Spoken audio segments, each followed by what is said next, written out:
It all began on a warm summer evening in Atlanta, Georgia. I had just returned from a long business trip that had stretched me thin emotionally and mentally. My name is Emily Carter, a 29-year-old event planner, and that week I was responsible for coordinating one of the biggest international cultural festivals in the city. Delegates and artists had flown in from all around the world, Europe, Asia, and Africa. The work was exhausting, but what kept me going was the thought of meeting new people, learning their stories, and building friendships that lasted beyond the event. I had no idea that one of these friendships would change my life in ways I could never have imagined. Among the many people attending the festival was Daniel Okoro, a 32-year-old musician from Nigeria. Tall, confident, with a warmth in his smile that made everyone around him feel instantly at ease, Daniel had the kind of presence that turned heads. He wasn't flashy or loud, he had a calm aura, like someone who carried the strength of his heritage with quiet pride. The first time I saw him was backstage before the evening performances began. He was tuning his guitar, humming softly, almost unaware of the noise and chaos happening around him. Something about his composure intrigued me. I found myself lingering longer than I should, pretending to check the event schedule when, in truth, I was watching him. When our eyes finally met, he smiled, a gentle, knowing smile that made my heart skip a beat. "Are you the organizer?" he asked, his voice smooth with a faint accent. "Yes," I said quickly, feeling a little flustered. "I'm Emily. Everything okay? Do you need help with the setup?"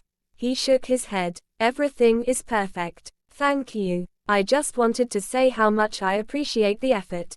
Being here means a lot to me and to my band." I smiled back, suddenly aware of the strange warmth in my chest. "I'm glad you're here, Daniel." That night, his performance lit up the stage. The crowd swayed to his music, captivated by the rhythm and emotion in his voice. I had seen hundreds of performances in my career, but there was something about his that felt personal. Like he wasn't just singing to an audience, but to each person individually. After the show, we talked for hours. About music, about culture, about dreams. He told me about growing up in Lagos, about his grandmother who taught him folk songs, and about his dream of bringing African music to the world stage. I shared my own dreams, how I wanted to open a community center one day where children could discover art and music regardless of their background. The more we talked, the more I felt drawn to him, not just his stories, but the way he listened to mine, like every word mattered. The unexpected invitation. On the final night of the festival, a storm rolled into Atlanta. Heavy rain poured down, flooding the streets and delaying many of the flights scheduled for the next morning. Daniel's return flight to New York was cancelled, and so was mine. We both stood under the awning of the hotel, watching the rain beat against the pavement. "Looks like the city doesn't want to let us leave," I joked, pulling my jacket tighter. Daniel chuckled. "Maybe it's a sign. Sometimes delays happen for a reason." There was a quiet pause, filled only by the sound of the rain. Then, with a gentle sincerity, he said, "My friend has a house nearby.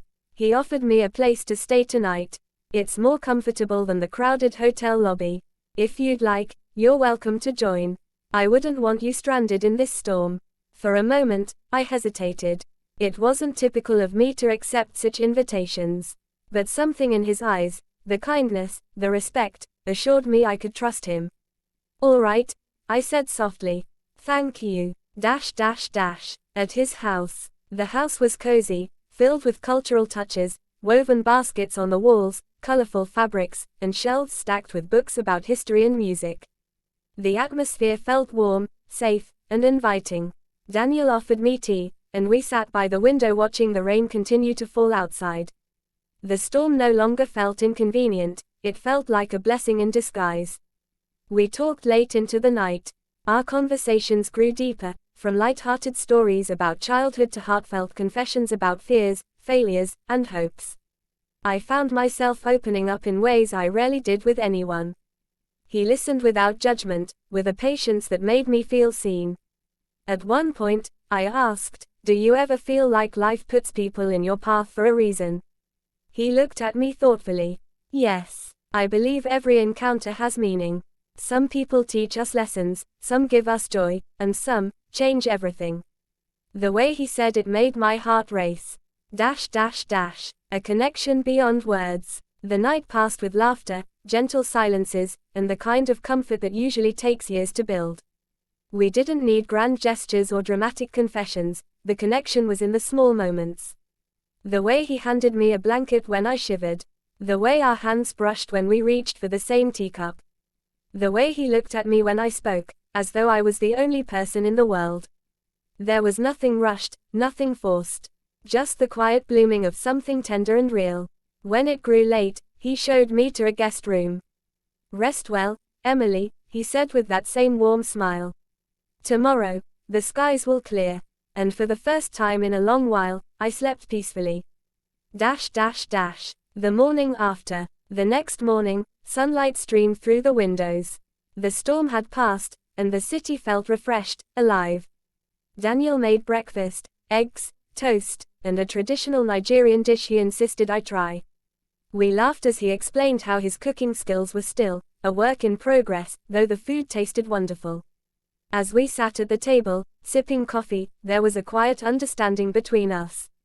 Something had shifted. What began as an unexpected invitation had turned into a night of connection that neither of us wanted to end.